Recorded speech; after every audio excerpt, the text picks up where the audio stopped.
지난 5월 25일에 미국 보스턴에서 약 1마일 되는 거리, 저희 거리로 환산하면 1.6km 정도 되는 거리, 짧은 거리에 구간 마라톤 대회가 열렸습니다. 캔모라고 하는 광장에서 출발을 해서 1.6km, 그렇게 길지 않은 거리를 많은 사람들이 모여서 함께 출발을 해서 달렸습니다. 이 짧은 마라톤 대회는 그 5월 25일보다 약 40일 앞서 있었던 4월 15일에 있었던 보스턴 마라톤 대회에서 발생한 그 폭탄 테러 이후에 그 경기에서 다 함께 마저 달리지 못했던 그 구간 1.6km를 마저 다 마치기 위해서, 그리고 애석하게도 그 경기에 참여했다가 그 마지막 1.6km를 남겨둔 채 죽음에 당했던 사람들을 추모하는 그런 달리기 대회였습니다. 이 짧은 마라톤에 나섰던 사람들은 이런 구호를 외쳤습니다. 우리가 끝까지 달릴 것이라. 우리는 어떤 테러가 있다 해도, 어떤 어려움이 있어도 우리가 가야 할 길을 끝까지 달릴 것이다 하는 그런 구호를 외치면서 이 짧은 마라톤 대회에 참여를 했습니다. 상처와 아픔의 자리였지만, 심지어는 죽음의 자리였지만, 그 자리에 머물러 쓰러져 있지 않고 일어나서 다시 그 아픔의 자리가 출발의 자리가 되겠다고 하는 많은 사람들의 의지가 담겨 있는 그런 마라톤 경기였습니다. 오늘 본문의 주인공인 한나라고 하는 여인은 아이를 갖지 못하는 아픔과 비운의 여인이었습니다. 고대 군동에서 불임이라고 하는 것은 어떤 사람들이 알지 못하는 죄를 홀로 지고 있기에 하나님께서 그를 저주하셔서 그에게 죄의 짐을 더 맡겨주셔서 하나님의 도우심을 받지 못해서 당하는 어려움이라고 하는 손가락질과 수모를 받아야 하는 그런 일이었습니다. 한나가 그런 불임의 여인이었었는데 사무엘상을 가만히 읽어보면 불임의 사람은 한나뿐만이 아니었습니다. 잉태하지 못하고 있던 것은 한나만의 문제가 아니라 이 시대는 사사시대였는데, 특별히 사사기 17장 말씀을 읽어보면 엘가나와 한나 이 두 부부가 살고 있던 에브라임 산지는 영적 어둠과 혼돈이 너무너무 깊은 곳이었어서 영적인 해산과 영적인 잉태와 영적인 어떤 재생산이 전혀 이루어지지 않고 있던 그런 어둠의 땅이 바로 이 도시, 바로 에브라임이라고 하는 산지였습니다. 사사기 17장 말씀을 보면 그 동네에 살던 사람이 미가라고 하는 사람이 있었습니다. 미가는 어떤 사람이었냐 하면 어머니의 돈을 훔치는 사람이었습니다. 어머니의 지갑에 물질에 함부로 손을 대어도 전혀 마음에 어떤 어려움이 없던 사람, 저희 말로 하면 마음에 좀 화인 맞은 것처럼 해서 어떤 죄를 저질러도 마음의 양심에 영적인 가책감을 느끼지 못하던 사람이 미가였습니다. 어머니는 한 걸음 더 나아가서 자신이 벌어들였던 가나안에서 얻은 물질로 자기 집 안에 신상을 세우고 우상을 숭배하던 여인이 미가의 어머니였습니다. 에브라임 지파 사람들입니다. 그리고 레위인을 가정의 제사장으로 삼고 그 제사장으로 하나님의 복을 구하게 했습니다. 요즘 말로 하면 부유한 어떤 사람이 자기 집안에 개인 목사를 고용을 해서 그 목사로 하여금 복을 빌게 해서 자기의 축복을 누리려고 했던 그런 모습이 바로 에브라임 산지에서 일어나고 있던 일이었습니다. 자기의 소견대로 옳은 대로 행하던 시대였기 때문에 불과 200년 전 앞서 있었던 출애굽의 감격이나 구원받은 감격이나 그 약속의 땅을 들어가서 우리가 함께 이 약속을 얻었다고 하는 믿음의 구원의 환희와 같은 것들은 그 에브라임 산지에는 찾아볼 수 없던 그러한 곳이 바로 에브라임 산지였습니다. 출애굽 때 주셨던 약속의 말씀, 너희는 택하신 족속이요 왕같은 제사장이라고 하는 하나님의 약속의 말씀은 잊어버린 지 오래였고 그 땅에는 우상을 섬기는 것으로 그들의 마음은 오직 복만을 받기를 바라는 마음으로 엎드려져 있던 자리가 바로 에브라임 산지였습니다.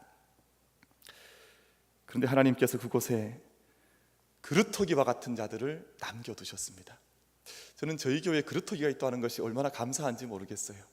저희 교회 전임 목사님께서 지으셨는지 아니면 어떤 청년들이 함께 모여서 지으셨는지 모르지만 그루터기라고 하는 말을 사실은 쓰는 공동체가 잘 없는데 저희 교회가 그 이름을 쓰고 있어요. 너무너무 귀한데 이사야 6장 13절 말씀을 보면 밤나무 상수리 나무가 배임을 당하여도 그 그루터기는 남아있는 것 같이 거룩한 씨가 이 땅의 그루터기니라 라고 말씀을 했습니다. 이 말씀에 나오는 것처럼 그루터기, 거룩한 씨앗, 그 심정을 붙들고 하나님께 기도 드리는 한 가정이 있어서 때마다 정한 때가 되면 1년에 몇 차례씩 하나님 앞에 나아가서 기도하는 그러한 가정이 있었습니다. 여러분, 기도가 무엇입니까? 온 우주의 창조주께서 너무너무 크신 그분께서 작고 미천한 나의 입술을 통해서, 마음을 통해서, 영혼을 통해서 나오는 그 소리 하나를 놓치지 않으시고 다 받으시고 들으시고 응답하신다는 것을 믿으면서 그 자리 앞에 나아가서 엎드리는 것이 기도의 행위가 아닙니까? 여러분, 만약 위대하신 하나님께서, 창조주께서 내 음성을 들으시는 것이 아니라면 저희가 어떤 마음으로 기도할 수 있겠습니까? 만약 그 크신 하나님께서 나의 예배를 받지 않으신다면, 나와는 관계없으신 곳에 계신다면 우리가 오늘 함께 모여서 예배하는 것은 또 어떤 의미를 가지고 있겠습니까? 아마 우리가 가장 불쌍한 사람이 되고 말 것입니다. 이 일은 사도 바울이 한번 지적한 적이 있습니다. 만약 우리에게 부활이 없다면 세상에서 가장 불쌍한 사람 가운데 우리보다 더 불쌍한 사람이 없을 것이다. 사도 바울이 그렇게 이야기했습니다. 만약 우리가 드리는 기도를 하나님께서 정말 받지 않으신다면, 듣지 않으신다면, 만약 오늘 우리가 함께 이렇게 모여서 예배드리는 이 예배를 하나님께서 받지 않으시는데 제가 정말 사람인들이 모여서 이렇게 쇼를 하고 있는 것이라면 우리보다 더 불쌍한 사람들이 세상 가운데에서 어디에 있겠습니까? 여러분, 기도는 인간이 할 수 있는 일 가운데에서 가장 위대한 일이라 하는 그런 표현이 있습니다. 가장 위대한 이유는 천지를 만드신 하나님 앞에 나와 같은 존재가 직접 나와서 그분 앞에 나의 음성을 들려드리고 나의 마음을 알려드릴 수 있기 때문에 가장 위대한 일이라고 표현을 합니다. 그리고 기도하는 일은 가장 어려운 일이라고 하는 말도 있습니다. 왜냐하면 내가 지금 기도를 드리고 있지만, 예배를 드리고 있지만 이것을 정말 하나님께서 다 받으셨는지 우리가 직접 그 음성으로 확인할 길이 없기 때문에 기도만큼, 예배만큼 더 어려운 일이 없다라고 표현을 하는 것입니다. 그러나 이 아침 사랑하는 만민교회 일부 예배자들께서 우리가 어떤 기도를 하나님 앞에 드리든, 내 기도가 목소리가 높은 기도여서 큰 소리로 기도드리든, 아주 미세한 기도여서 신음 가운데 기도드리든, 모든 나로부터 드려지는 모든 기도를 하나님께서 받으시고 들으신다고 하는 그 믿음을 저희들이 가질 수 있기를 바랍니다. 그럼 미국이 보유한 첨단 장비가 얼마나 성능이 좋은지, 사실은 북한, 저 깊고 깊은 북한 땅 건물 안에서 들려지는 소리들, 또 오가는 모든 통신을 통해서 오가는 모든 소리들을 다 감청하고 도청한다 그러지 않습니까? 사람들도 그렇게 그 먼 곳에서도 사람의 소리를 듣고 다 캐치한다고 하는데, 하물며 우리에게 들을 귀를 만들어주신 하나님께서 하나님의 귀로 우리의 모든 소리를 들으시지 않겠습니까? 여러분, 이사야 59장 1절 말씀에서 야훼의 손이 짧아서 구해내지 못하시겠느냐, 귀가 어두워서 듣지 못하시겠느냐. 여러분, 오늘 예배하는 가운데 우리의 모든 기도를 하나님께서 들으시기에 내가 그 들으시는 하나님의 은혜를 의지하여서 하나님께 나아간다고 하는 한나의 기도의 요체, 가장 그 큰 중심이 저희들 가운데 깨달아 알아져서 참된 하나님 받으시는 예배로, 참된 하나님이 들으시는 그러한 기도로 하나님께 나아가서 우리 자신을 하나님께 내어드릴 수 있는 이 자리가 될 수 있기를 바랍니다.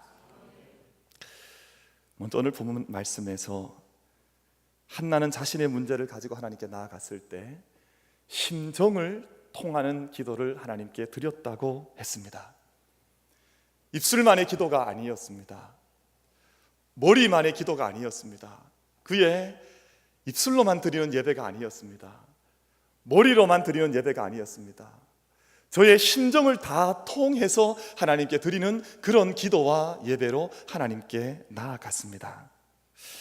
한나가 기도하는 모습이 얼마나 좀 독특한지, 한나가 기도를 할 때 본문을 보면 틀림없이 통곡했다 그랬습니다. 오열하는 거지요. 통곡하고 오열하여서 자신 안에 있던 모든 소리를 하나님 앞에 내어놓았는데, 근데 신기한 것은 말씀 본문을 보면 그 소리가 인간의 소리로 들리는 그런 소리가 아니었다고 했습니다. 사람이 그 소리를 듣되 그 소리를 사람의 말로 알아들을 수 없는 언어로 한나는 기도했었던 것입니다. 틀림없이 입은 움직였는데 소리는 알아들을 수 없었고, 괴로운 마음을 가지고 흐느껴서 우는데 심정을 토해내는 기도를 드리니까 사람들이 정말 그 기도가 어떤 기도인지를 바로 옆에서 듣고 있던 제사장마저도 그 소리를 알아들을 수 없는 그런 마음으로 하나님께 기도했고 예배를 드렸습니다. 영혼의 절규와 몸부림으로 기도했더니, 심정을 토해내는 기도로 기도했더니 그 소리를 사람들은 알아들을 수 없었다고 본문은 기록을 하고 있습니다. 한참을 한나가 아주 오랜 시간을 기도했던 것 같아요. 짧은 시간 기도한 것이 아니라 아주 오랜 시간을 하나님 앞에 엎드려서 통곡하여 기도했는데, 그 기도를 지켜보던 사람이 있었습니다. 바로 대제사장 엘리라는 사람이었는데, 한나의 기도하는 모습을 오랫동안 지켜보다가 어떤 생각을 했냐 하면 아주 기특한 생각을 하셨습니다. 저 여인이 틀림없이 낮술을 먹었구나. 그래서 얼마나 술을 많이 마시고 왔는지 성전에서 술 주정을 하는가 보다, 그런 생각을 하고 대제사장이 그것을 책망을 했습니다. 오늘 본문 14절 말씀을 보면 네가 언제까지 취하여 있겠느냐, 포도주를 끊으라, 그렇게 얘기를 했습니다. 대제사장들 가운데에서 참 영성이 가장 낮은 대제사장으로 지금도 인정받는 대제사장입니다. 한나가 간절하게 기도했는데 그 기도를 술 취한 것으로 여길 정도의 영성을 가지고 분별하고 있었으니 그 시대의 땅이 어떠했는지는 짐작할 수 있지 않겠습니까? 목회자와 교회가 성도가 아파서 기도하는 것들을 듣고 그것을 저의 한 술 취한 것으로 정도로 판단을 한다거나, 교회가 참된 사람들 기도하는 이들의 심정을 다 헤아리지 못할 때, 목회자가 사람들의 아픔을 다 헤아리지 못할 때 이런 지경이 되지 않겠습니까? 그런데 한나가 그렇게 기도했는데 돌아온 것은 첫 응답이 이것이었습니다. 약속과 축복의 말씀이 아니라 제사장의 책망이었습니다. 열심히 기도했더니 술 좀 끊어라. 이렇게 응답이 오면 기도하는 자의 마음과 심정이 어떻겠습니까? 한나의 마음에 모르긴 몰라도 어마어마한 실망감과 상처가 왔을 것입니다. 그런데 그 순간이 중요합니다. 정말 기도하는 사람이라면, 정말 예배하는 사람이라면, 정말 하나님께 나아가고 있어서 자기의 심정을 통하는 사람이라면 그때 그 순간이 중요합니다. 영어에서는 그때를 크리티컬 모먼이라고 그래요. 크리티컬 타임, 정말 중요한 때가 바로 그러한 때입니다. 여러분, 큰 은혜가 임하기 전에 반드시 시험이 따라옵니다. 큰 은혜가 임하기 전에 반드시 어려운 역경이 자기에게 닥칠 수가 있습니다. 내가 하나님의 은혜가 저기에 보여서 열심히 달려가다가 이제 저기만 가면 하나님의 은혜가 붙들릴 것 같은데 그 자리에 걸림돌들이 갑자기 나타날 때가 있습니다. 그럴 때가 크리티컬 모먼트, 크리티컬 타임이 되는 것입니다. 하나님께서 그때 믿음과 중심을 보시는 것입니다. 한나가 그러했을 수 있지 않겠습니까? 야, 세상에 무슨 이런 돌팔이 대제사장이 다 있냐? 내가 이렇게 심정을 통하는 기도를 술 취했다고 판단하는 당신은 정말 대제사장이 맞냐? 라고 따지고 싸울 수 있지 않겠습니까? 근데 믿음의 사람이 중요한 순간에 그 순간 은혜를 쏟아버리면 하나님의 약속을, 하나님의 응답을 받을 수가 없습니다. 자기의 믿음의 순간에, 믿음의 길 가운데 걸어가고 있던 그 순간에 어떤 시험이 와도, 어떤 어려움이 와도 그 순간을 믿음의 태도와 믿음의 여정으로 이겨나가지 못하면 그 다음 얻을 수 있는 하나님의 은혜를 놓쳐버릴 수 있게 된다는 것입니다. 여러분, 정말 기도해야 될 때가 언제겠습니까? 기도하기 어려운 때 기도하는 것이 정말 기도이지 않겠습니까? 인내할 수 없을 때 인내하는 순간이 참 인내로 하나님께 기억되는 것이 아니겠습니까? 가장 믿음이 필요할 때는 믿음을 정말 지켜낼 수 없을 때 믿음을 지키는 것이라야 참된 믿음이지 않겠습니까? 믿음이 좋을 때는 믿음 지키는 것이 무엇이 어렵겠습니까?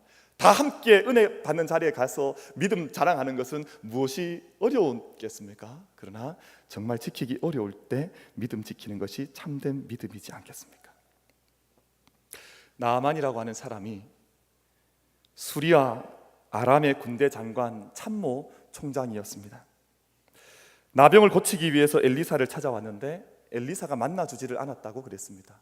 만나주지 않은 채 저기 요단강에 가서 7번 목욕을 하고 나면 될 것이다, 그렇게 말을 했더니 나아만 장군이 너무너무 화가 났습니다. 우리나라에 더 좋은 강물이 없어서 요단강에 씻으란 말이냐? 저희들 말로 하면 우리 대구에 만약에 나아만 장군이 찾아왔으면 우리나라에 신천과 같은 곳이 없어서 우리가 저곳에 가서 씻으란 말이냐라고 막 화를 내고 막 큰 실망감에 사로잡히게 되었습니다. 그래서 그만 돌아가야 되겠다, 내가 저기에서 씻은들 어떤 일이 일어나겠느냐라는 마음으로 돌아가려고 할 때 옆에 서 있던 종들이 말렸습니다. 그 어려운 일도 아닌데 7번만 좀 이렇게 들락날락하면 된다고 하는데 속는 셈 치고 한 번만 해보시지요. 나만으로서는 그 순간을 참으로 믿기 어려웠습니다.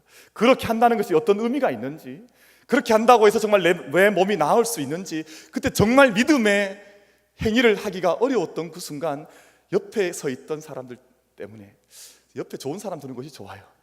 믿음 있는 사람이 옆에 있어야 됩니다. 그래서 정말 돌아가야 되겠다 그럴 때 잘 됐습니다 장군님, 빨리 돌아가십시다 했으면 낫지 않았겠죠. 근데 돌아가려고 할 때 그 종들이 그 믿음을 강청했던 것입니다. 그랬더니 그곳에서 병이 낫는 역사가 있었습니다. 내가 정말 믿음으로 서 있는가, 그렇지 않은가, 내가 하나님 앞에 정말 기도하는 사람인가, 기도하지 않는 사람인가는 결정적인 순간에 결판이 납니다. 결정적인 순간은 그렇게 어려운 순간은 아니지만 우리가 그 길을 지나가는 것은 그렇게 쉽지 않은 순간이 우리들 앞에 있다고 하는 것입니다. 그런데 한나는 스스로 증명을 해냈습니다. 무엇을 증명했냐 하면, 나는 하나님께 기도드렸던 것이지 사람에게 기도하지 않았다고 하는 것을 스스로 증명을 했습니다. 많은 사람들이 하나님께 예배드리고 나서도 사람들의 판단 앞에, 하나님 앞에 기도하고 나서도 사람들의 판단 앞에 예배와 기도를 다시 다 쏟아버리는 경우들이 얼마나 많은지 모릅니다.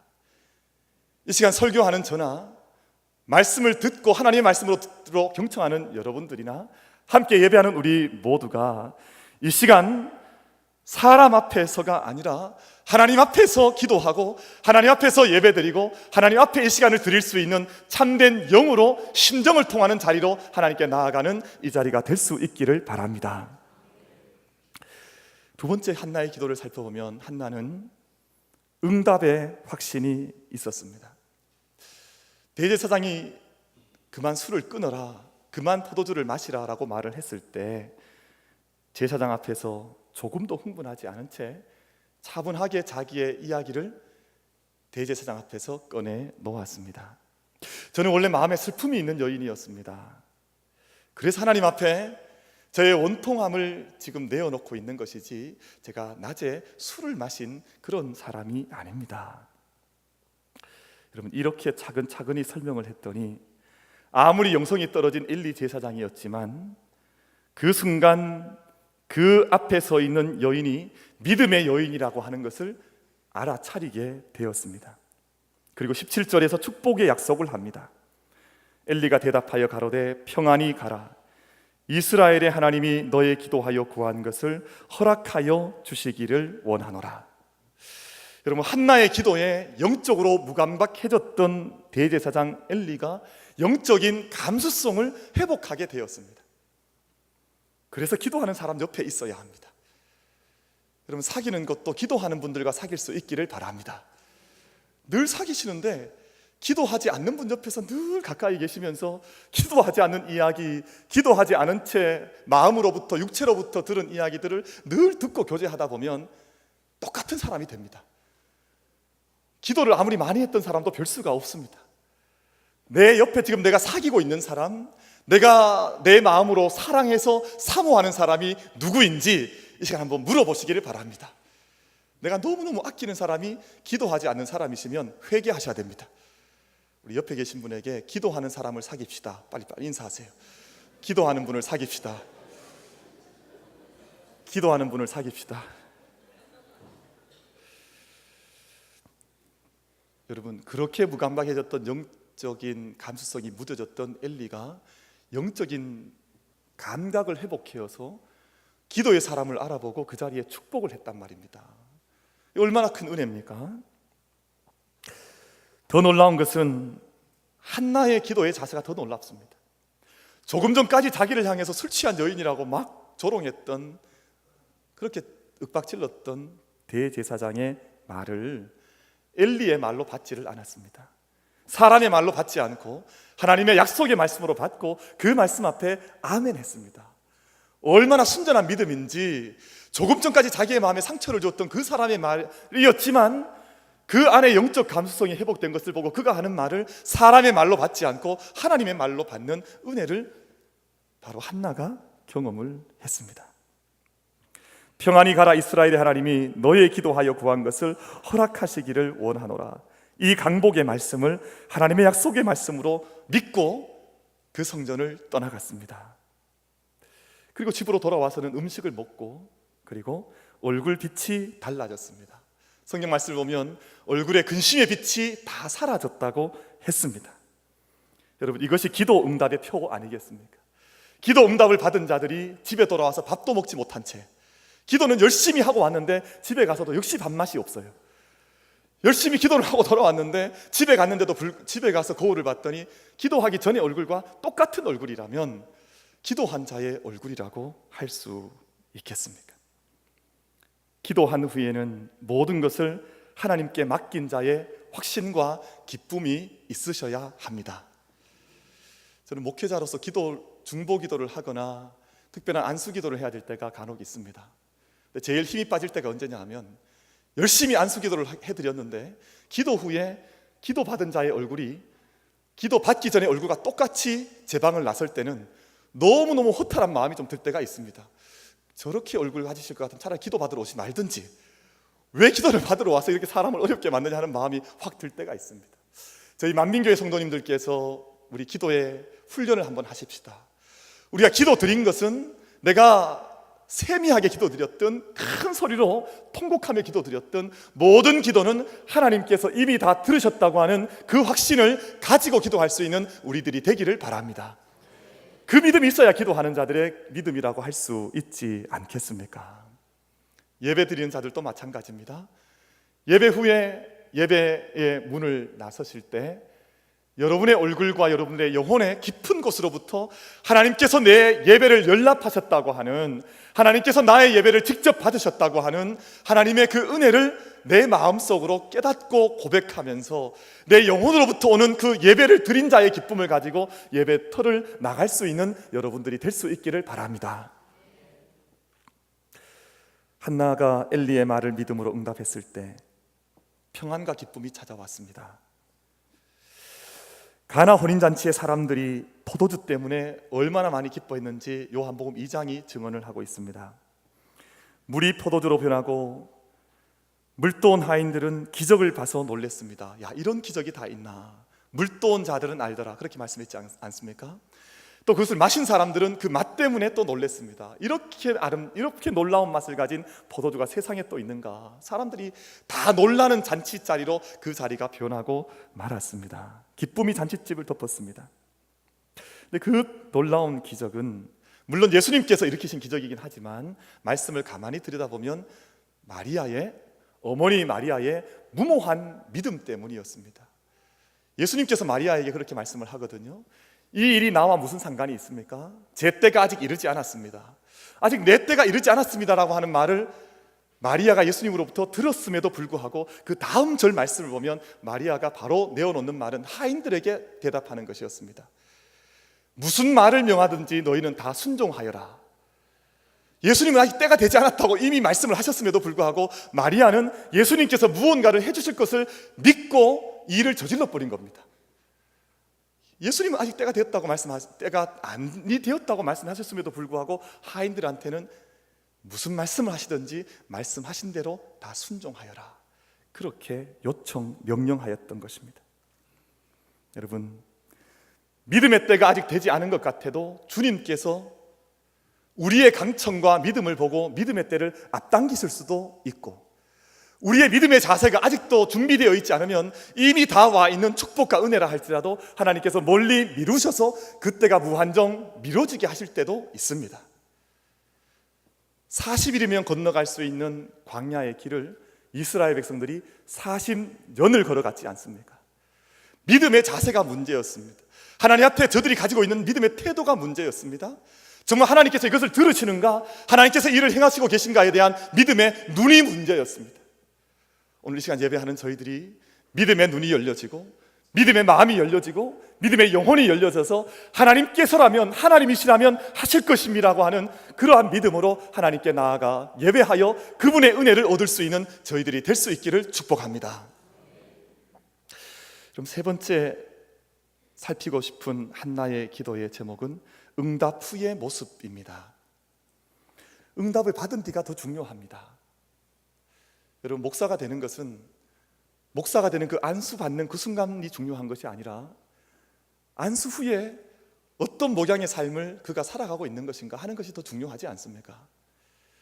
대학을 들어가는 것이 중요한 것이 아니라 대학을 졸업하고 나서 내가 나의 일터의 자리로 나아갔을 때 정말 하나님께서 나를 훈련시키시고 공부시키신 그것을 붙들고 내가 어떤 삶을 사느냐는 것이 더 중요한 것이 아닙니까? 예배를 정말 잘 드린 사람들은 예배를 드린 이 순간도 중요하지만 예배에 성공한 이후에 세상 가운데 나아가서 예배의 삶을 다시 한번 세상 가운데서 살아가는 것이 더 중요한 예배의 삶이 아니겠습니까? 사람들의 마음이 많이 바뀌고 변합니다. 사람들 마음이 하루에 몇 번 변한다 그럽니까? 저희는 잘 바뀌지 않으시는가 봐요. 잘 모르시는데 사람의 마음이 하루에 12번도 더 바뀐다, 그런 말씀 많이 하잖아요. 근데 12번은 완전수입니다.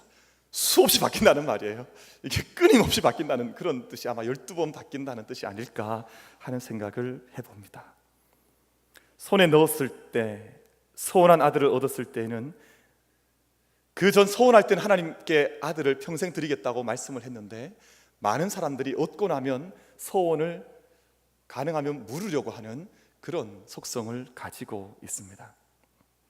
일본 동경에 있는 한 한인교회 큰 부자 여제자님이 계셨는데 하나님께서 은혜 주시면 내가 이 물질로 하나님의 일을 하겠습니다 라고 기도해서 어마어마한 축복을 받았습니다. 그런데 은혜는 얻고 열심히 일해서 돈은 많이 모으셨는데 그 소원 앞에 응답을 하지를 못했습니다. 먹지도 않고 입지도 않으시고 쓰지도 않으시다가 어느 한 여름에 홀로 사는 아파트에서 쓸쓸히 세상을 떠나시고 말았습니다. 장례식 후에 어떤 수단 좋은 사람이 그 여집사님의 모든 재산을 다 착복을 해서 미국으로 가서 그 물질이 다른 사람의 손에 의해서 쓰여졌다고 하는 사건이 있었습니다.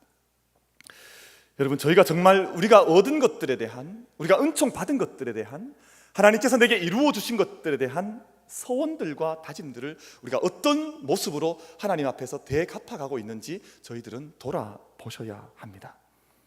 한나는 두 가지를 잘 했습니다. 한 가지는 하나님께 약속한 대로 사무엘을 평생 나실인으로 바쳤습니다. 그리고 하나님께 바쳤던 그 나실인이 잘 아시는 대로 이스라엘이라고 하는 나라를 기초 세우는 그 나라의 국부가 되는 은혜가 그 나실인에게 임하고 말았습니다. 하나님 앞에 드려졌던 모든 것들이 손해라고 생각될 때가 있습니다. 내가 하나님 앞에 드려진 시간, 하나님께 드려진 물질, 하나님께 드려졌던 나의 인생의 어떤 부분들은 내 인생을 웨이스트한 것이 아니냐, 이것을 내가 정말 허비한 것이 아니냐라고 생각할 때가 있습니다. 그러나 하나님의 말씀을 보면 하나님 앞에 드려졌던 어떤 것이라도 하나님께서 허투루 돌리는 것이 하나도 없다고 하는 것을 말씀은 우리에게 증언하고 있고 약속하고 계신 것입니다. 두 번째 한나가 잘했던 일은 사무엘을 성전으로 돌려보내기 전에 그 짧은 기간 동안 약 3년이나 4년간 정도 자기의 무릎 위에서 사무엘을 믿음의 교육을 시키는 것을 잘 감당을 했습니다. 젖대기까지 유아교육을 너무너무 잘 감당을 해서 사무엘이 성전으로 들어갔을 때 그 성전에서 자기의 믿음을 잘 지켜낼 수 있었습니다. 이게 무슨 말씀이냐 하면, 당시에 성전에 들어가서 믿음 지켜내기가 너무너무 어려웠습니다. 당시에 성전에는 무뎌질 대로 무너진 영성을 가지고 있었던 엘리 대제사장이 있었고, 정말 그 시대의 타락자라고 하는, 불량자라고 하는 이름을 받았던 홈리와 비느하스라고 하는 불량자들이 그 성전에 제사를 드리고 있었습니다. 그런 곳에서 그들이 형이었지 않겠습니까? 나이로 보면 형이었지 않겠습니까? 그런데 그런 곳에서 자기의 믿음을 지켜내었던 사람이 바로 사무엘이었습니다. 사랑하는 성도 여러분, 오늘 저희가 어떤 기도의 모습으로 하나님 앞에 나아가고 있습니까? 한나는 고난과 아픔의 자리에서 기도의 자리에 나아가서 자기의 심정을 통하는 기도로 자기의 인생을 새롭게 고통과 아픔의 자리에서 새로운 출발의 자리로 나아갈 수 있도록 그런 기도의 모습으로 나아갔습니다. 그리고 이미 얻은 약속이라고 말씀을 확신했으면 이제는 그 기쁨과 은혜를 가지고 다시금 세상 속으로 들어가서 그 믿음의 능력을 가지고, 기쁨의 은혜를 가지고 세상을 살아가는 여인이 되었습니다. 그리고 하나님께 약속 얻었던 것들, 하나님께 약속했던 것들은 자기의 인생에 고난이 따른다 할지라도 하나님께서 이 일을 통해서 역사하실 것이라고 하는 믿음 속에서 자기의 아들, 소원한 아들을 하나님께 드리기를 주저하지 않았던 그런 여인이었습니다. 이것이 한나의 기도의 삶이었습니다. 저희 만민교회를 통해서, 이 시대 안에 서 있는 우리 만민교회를 통해서, 또한 성도님들을 통해서 수드려지는 수많은 기도가 있습니다. 우리의 기도가 허공을 치는 것 같이 아니하여서 하나님의 보좌 앞에 상달되어지고 우리의 영혼이 살아나고 우리의 삶이 살아나고 기쁨과 은혜 가운데 붙들림 받아서 우리가 정말 하나님께 드렸던 모든 기도는 아버지께 이미 들려졌기에 내가 약속했던 것, 소원했던 것, 기도로 아뢰었던 삶을 내가 달려가리라고 하는 그러한 결단 속에서 한나의 기도가 우리 만민의 기도가 되는 그런 은혜가, 우리 성도님들의 기도가 되는 은혜가 이 자리에 있게 되기를 간절히 바랍니다.